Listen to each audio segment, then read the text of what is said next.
네, 여의도 중계석 시간입니다. 여의도 정치 상황 누구보다 명쾌하게 풀어주실 두 분 함께합니다. 더불어민주당의 이재정 의원 나오셨고요. 안녕하십니까? 네, 안녕하세요. 네, 국민의힘 조혜진 의원 함께하십니다. 반갑습니다. 조혜진입니다. 네, 방금 저희가 여의도 중계석 토론 사이다라고 했는데 사실은 제가 보기엔 토론 카페가 낫지 않나. 왜냐하면 아침에 좀 따끈한 커피 한 잔 마시듯이 그리고 이제 커피 맛처럼 부드럽지만 또 때로는 그 진한 에스프레소처럼 이렇게 씁쓸한 또 굉장히 어려운 주문을 하시네요. 이런 시간 되지 않을까 이렇게 생각해 봅니다. 자, 먼저 방금 제가 오프닝에도 말씀드렸는데 윤석열 검찰총장 갑자기 대선 주자 차기 선호도 1위로 딱 올라섰습니다. 이게 저도 사실 놀랐거든요. 놀라지 않으셨습니까? 놀라지 않았습니다. 아, 그래요? 예.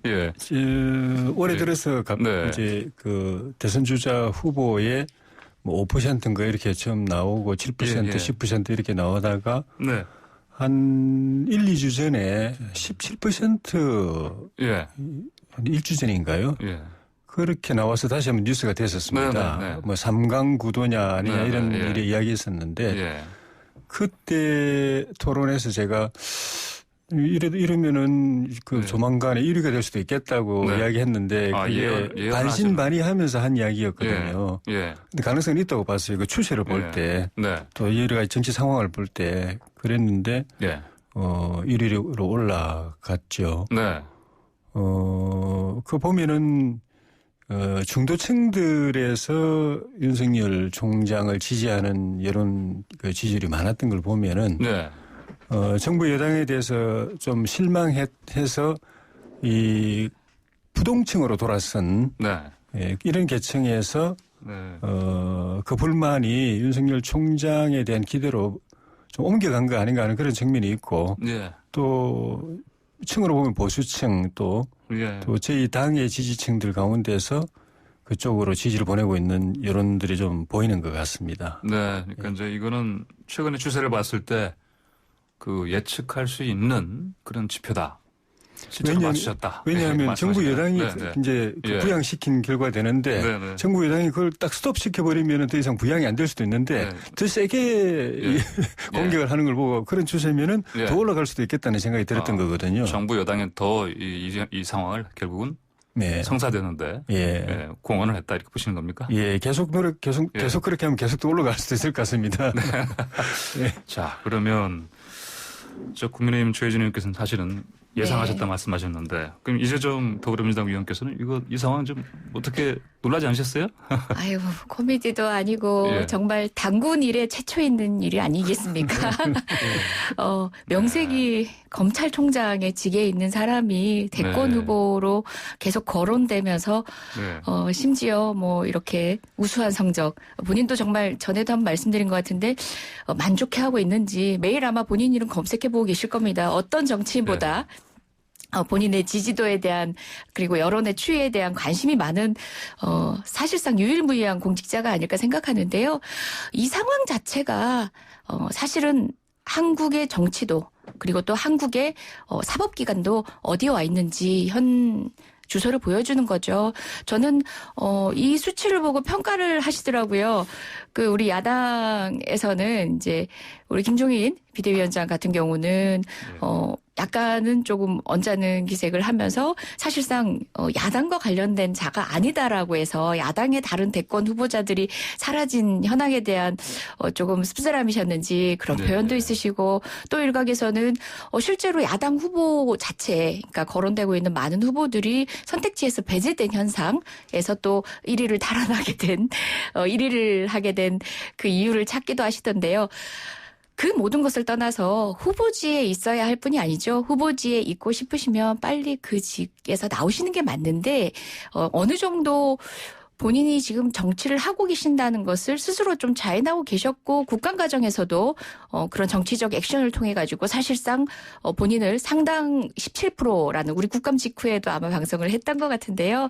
그 수치를 보이는 그런 다른 누가 아닌 본인이 정치적 발언을 통해서 국민적 관심을 끌어모았는데 빨리 이런 상황 종결시켜야죠. 예전에 한교안 대표님 보시면은 또 반기문 총장님도 마찬가지고요. 정치권의 출사표를 던지는 공식적인 발언을 미룸으로 인해서 몸값을 올리는 네. 그런 방식의 액션들은 네. 많았어요. 네. 고도의 정치적 기술인데 네. 그렇다고 해서 현직에 있으면서 자꾸 그 기술 쓰시면 안 되죠. 네. 기술 그만 쓰셨으면 좋겠어요. 지금 그러면 윤 총장이 고도의 정치적 기술을 지금 이용하고 있다, 쓰고 네. 있다 이런 말씀이신 건데 제일 정치 잘하세요. 한국에서. 네, 빨리 종결했으면 좋겠다 이런 말씀하셨습니다. 방금 김종인 위원장 말씀하셨는데 이 윤석열 총장은 야권 정치는 아니다 이런 식으로 선긋기 했다고 할 수 있을까요? 이 발언은 어떻게 보십니까? 김종인 비대위원장께서 그렇게 말씀하신 그 맥락이나 그 배경을 정확하게 알 수는 없는데 일단 객관적인 그러니까 그 정부 여당 후보 중에 한 사람이다 이렇게 말씀하신 것 같거든요. 현재 공직에 있고 대통령이 임명한 직책에 있기 때문에 정부 여당 후보 그러니까 이낙연, 이재명, 윤석열 이 세 사람은 정부 여당 여권 후보로 분류해야 된다는 말씀을 하신 것 같은데 일단 좀 전에 말씀드린 대로 윤석열 총장을 지지하는 계층이 보수 측 보수 진영, 보수 성향을 가진 국민들, 그리고 정당으로 보면 국민의힘을 지지하는 국민들, 그리고 과거에 문재인 정부를 지지했다가 실망해서 떨어져 나와서 관망세에 부동층으로 있는 중도층들, 현 정부에 대해서 불만이 있는 계층들이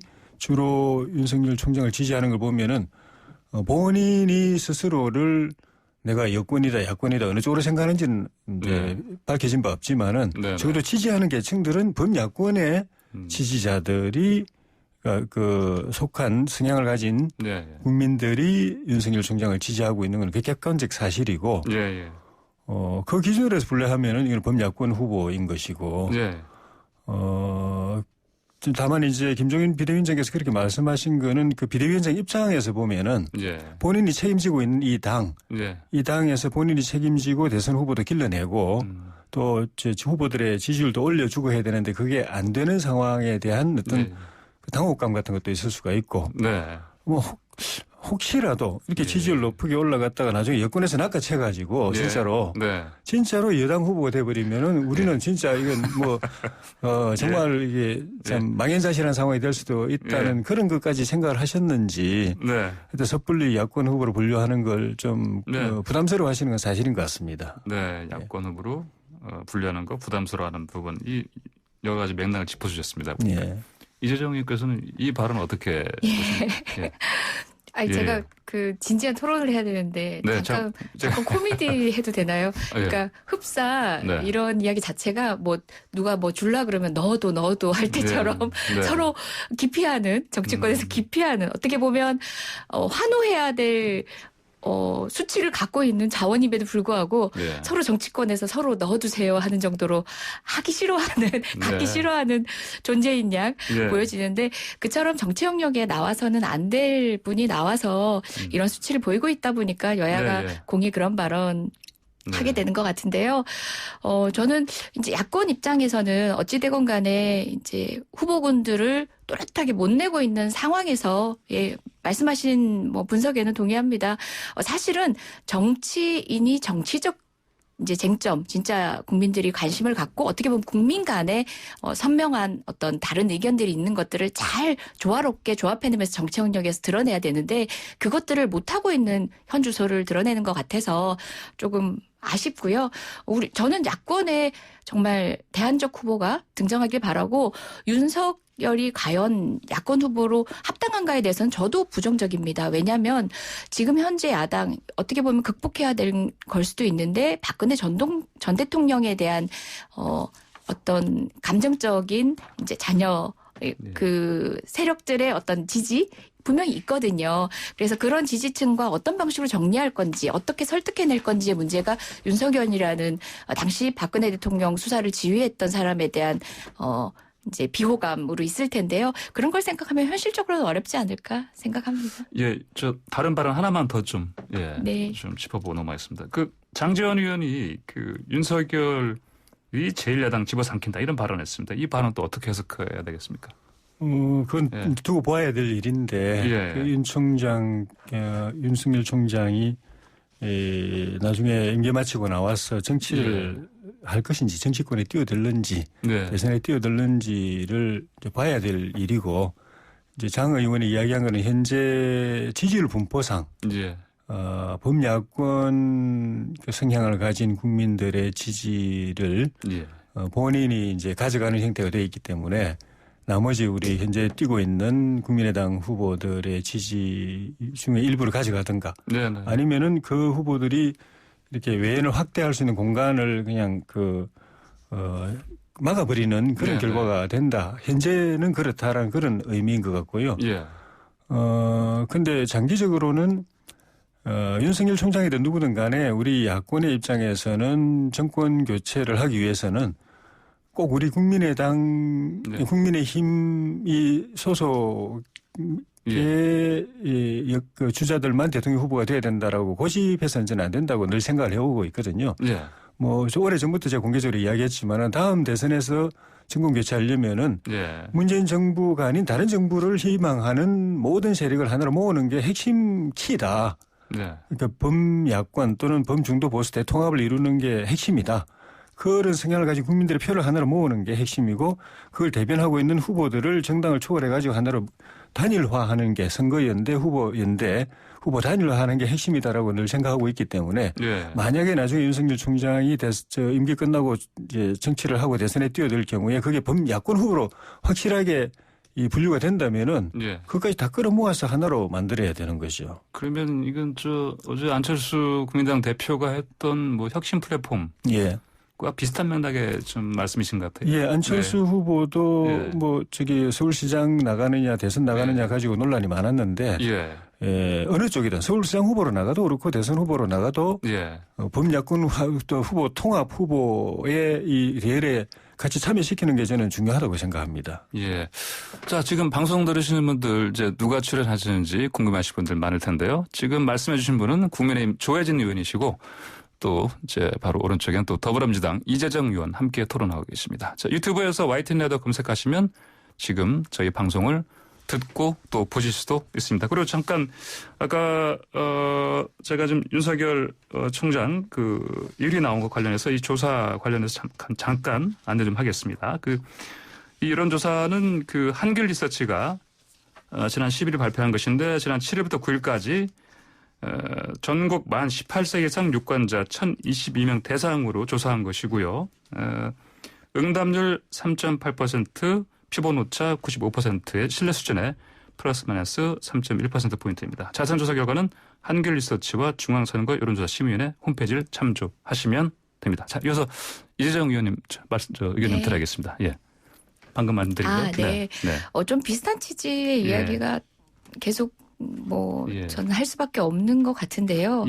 어찌되건 간에 우리 국민의힘에서는 지난 정권 이후에 남겨진 과제를 얼마만큼 소화를 했는가 등등 거기에 대해서 국민의 신뢰를 다시 얻는데 몇 점 정도 지금까지 획득했는가를 전제로 해서 그다음에 다른 정치 세력 그리고 또 다른 정치 세력에 대표되는 여러 주자들과의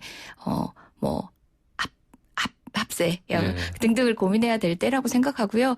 그런 의미에서 지금 거론되는 다양한 정치 재편의 얘기는 저한테는 좀 약간은 공허하게 들려서 잠시 죄송합니다만 토론 도중에 잠시 느슨한 생각을 하고 있었습니다. 무슨 생각했냐면요. 윤석열 총장이 지금 국민의힘 또는 또 다른 지지 세력이 아니라 무엇보다 제3당이다. 검찰당이다. 그 말 괜찮은데? 그야말로 지금 우리 정치사에서 굉장히 이슈를 리드해가는 것은 검찰당, 그러니까 우리 민주당, 국민의힘을 떠나서 이제 검찰당한테 계속 휘둘리는 느낌? 있거든요. 검찰당이 때로는 그 무기를 가지고 국민의힘이나 민주당을 이렇게 또 연합의 세력으로 고민도 하다가 또는 누가 자기를 더 지지해 주는지에 따라서 연대를 맺을 그런 고민들을 지금 하고 있지 않을까 하는 생각을 또 잠깐 해봤습니다. 그 정도로 지금 윤석열이라는 사람을 우리 제1야당 그리고 또 우리 집권당이 이런 토론을 하게 되는 것 자체가 여전히 씁쓸합니다. 알겠습니다. 좀 씁쓸한 토론은 여기까지만 하고요. 네. 다음 주에 넘어가겠습니다. 추미애 법무장관이 대검찰청 감찰부에 정진웅 광주지검 차장검사 기소 과정 이거 조사하라 이렇게 지시했습니다. 뭐 이른바 또 한동훈 방지법도 낸다고 얘기했는데 이거 어떻게 보셨습니까? 뭐 추 장관님이 취임하시고부터 지금 상식에 어긋난 검도를 벗어난 네. 또는 도저히 이해가 되지 않는 발언을 한두 번이 아니고 연일 해가고 계시기 때문에 네. 놀랄 일도 아니지만은 이 발언은 추 장관님이 법무 검찰 행정의 최고 책임자라는 거 또 판사 출신이라는 거를 생각하면은 더더욱 이거는 그냥 갈 때까지 가는 것 아닌가 하는 생각이 들어요. 네. 그러니까 일단 기소에 대해서 잘했는지 못했는지 감찰하라는 건데 감찰이란 거는 위법 또는 부당한 행위가 있을 때 감찰하는 거지. 네. 일선의 검사가 기소하거나 불기소하는 것이 잘했냐 못했냐 이거를 감찰하면은 네. 어떤 검사도 모든 검사가 다 감찰 대상이 될 수가 있는 겁니다. 네. 감찰은 그런 거 하라고 있는 게 아니고 감찰 규정에도 어긋나는 것이고 그거는 정진웅 차장을 어떻게든 좀 비호하고 네. 지금 이제 재판 진행 중인데 이걸 어떻게 공소 유지가 좀 어렵게 만들어 가지고 좀 도와주고 싶은 생각에서 하는 것 같은데 그거는 어떤 정진웅 차장이 현직은 차장 검사지만은 또 이제 재판을 받는 피고예요. 피고를 법무장관이 비호한다는 거는 법치의 수호자인 법무장관이 그걸 비호한다는 것 자체가 말이 안 되고 또 한동훈 그걸 하기 위해서 또 한동훈 무슨 법이란 걸 또 만든다는 건데 비번 푸는 거요? 예. 그러면 그거는 헌법에서 보장되어 있는 방어권을 이거는 부인하는 겁니다. 한동훈 검사장이 비밀번호를 악의적으로 감추었다고 이야기하는데 이거는 그 비밀번호를 감출 수 있는 권한을 부여한 헌법을 악의적인 헌법으로 만드는 겁니다. 그래 되면은 아시는 것처럼 조사를 받는 사람은 누구나 자기 일에 관해서는 진술도 안 할 수도 있습니다. 예. 그리고 선서하지 않고 자기 방어를 할 수 있는 것이고 방어할 수 있는 모든 권리를 헌법에다 보장해 두었습니다. 이걸 가지고 방어하면은 이제 처벌하겠다는 게 추미애 장관이 지금 만들라고 하는 법이거든요. 예. 위헌이기 때문에 되지도 않겠지만은 자, 정말 이 상식을 벗어난 지시를 하셔가지고 지금 저뿐만 아니라 법조계에서 난리 난 것 같습니다. 예, 상식을 벗어난 지시다. 예, 이재정님께서 어떻게 보십니까? 좀 이제 지금 계속되고 있는 논의들 큰 틀에서 봐야죠. 그러니까 정진웅 검사에 대한 기소 자체가 어떤 과정에서 이루어졌는지 한동훈 검사장의 그야말로 그러니까 위법한 행위에 대한 수사 과정에서 일어났었고 관련한 이제 행위가 적절했는지 여부에 대한 수사를 주임 검사가 하고 있었는데 기소 여부 판단 역시도 맞습니다. 그러니까 존중되어야 하는데 그 주임 검사 수사를 직접 직관했던 이제 주임 검사의 판단을 넘어선 그 상급 자에 의해서 전격적으로 기소됐다라는 의혹이 제기되고 있는 과정이었습니다. 이 모든 게 뭐겠습니까?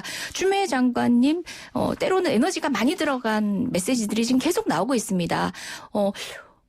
늘 그렇잖아요. 그러니까 자연스럽고 편안하게 되는 이런 목소리는 듣기 좋은데 갑자기 힘주게 되고 그러니까 날카롭고 대립하는 목소리는 국민께 불편하기 마련입니다. 그런데 그런 목소리가 왜 나오게 됐는지를 들여다볼 필요가 있는데 지금 현재 정말 8부 능선, 9부 능선을 넘어서고 있는 검찰개혁에 대한 검찰의 강력한 저항에 부딪히면서 누구도 가려하지 않았던 법무부 장관의 자리를 자임해서 갔던 그 추미애 장관 힘겨운 싸움을 하고 있는 과정 중에 일어난 일들입니다. 물론 지금 얘기하고 있는 한동훈법, 저는 이 법안에 대해서 목소리를 내시는 분들, 물론 꾸준히 목소리를 내오셨던 이제 헌법적 가치의 중요성에 대해서 목소리를 내오셨던 분의 비판의 지점들은 저도 동감합니다. 그런데 느닷없이 인권에 평소 관심 없던 분들이 헌법적 정신에 투철한 걸 보고 제가 좀 놀라지 않을 수 없었는데 저야말로 변호사로 검찰을 주 거래자로 오래간 법정을 드나들었던 사람인데요. 검찰이 어땠는지 아십니까? 정말 피의자가 비밀번호를 알려주지 않았다는 이유로 기소의 증거로 들이밀던 우리나라 대한민국 검찰입니다. 그리고 또 그런 걸 전제로 해서 헌법적 원리를 무시해가면서 정말 간첩 사건도 둔갑시켜서 오늘 아침 뉴스를 보니까 우리 유우성 씨 같은 경우는 국가배상 받는데요. 하나도 변한 적 없고 반성한 적도 없는 검찰입니다. 그런 검찰이 느닷없이 자신을 보호하기 위해서는 온갖 헌법과 정말 여러 가지 인권에 대한 인권 지킴이를 자처하고 나선 이런 상황들은 하나하나의 논쟁을 가지고 논박하기보다는 저는 전체 그림 하에서 지금 검찰의 수장이 왜 정치권에 그 대권 후보로 거론되고 있고 또 이런 여러 가지 잡음과 이제 어떤 날선 공방의 상황들이 왜 벌어지고 있는지 국민들도 그 주소를 잊지 않고 지켜봐야 된다고 생각하고요. 네. 우리 역시도 그 논박이 세부 논쟁에 국한되어서는 안 된다는 생각하고 있습니다. 이재정 의원께서는 이제 큰 틀로 이걸 좀 봐야 된다 이런 말씀해 주셨습니다. 자, 광고 잠깐 듣고요. 계속해서 2분 40초 정도 광고 듣고 조혜진 의원, 이재정 의원과 계속 토론 이어가도록 하겠습니다.